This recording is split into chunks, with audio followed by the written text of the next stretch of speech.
Illum il-lonċajna proġett ġdid huwa fażi ġdida tal-kollaborazzjoni li għandna flimkien mal-Alleanza kontra l-Faqar u il-Moviment Graviti. Inna l daw is-sena u nofs naħdmu flimkien nkollaboraw biex naraw dawk l-oqsma kollha li nistgħu naħdmu flimkien biex immexxu s-soċjetà l qudiem għax l-qdiet kollha jemmnu fil-mobilità soċjali u fil-ġustizzja soċjali. Il-Living Income dan il-proġett għandu żewġ għanijiet prinċipali. L-ewwel għan huwa li ndiffinixxu x'inhija l-living income. Nagħtu definizzjoni tagħha għas-soċjetà Maltija.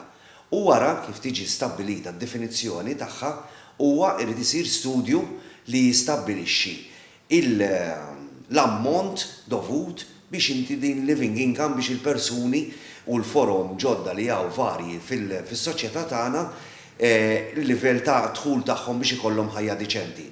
Meta ngħidu forom varji qegħdin naraw persuni mhux qed naraw il-familja tipika Maltija ta' żewġ ġenituri u wild, imma qed naraw oltre minn hekk qed naraw single parents, pensjonanti, forsi familja li jkollha persuni b'diżabilità, familja li jkollhom ħtieġa oħra straordinarja li mhix normali, jew single parents, jew xi ħadd single li jgħix għal rasu, jew pensjonanti li jkunu għadhom qed jieħdu ħsieb it-tfal.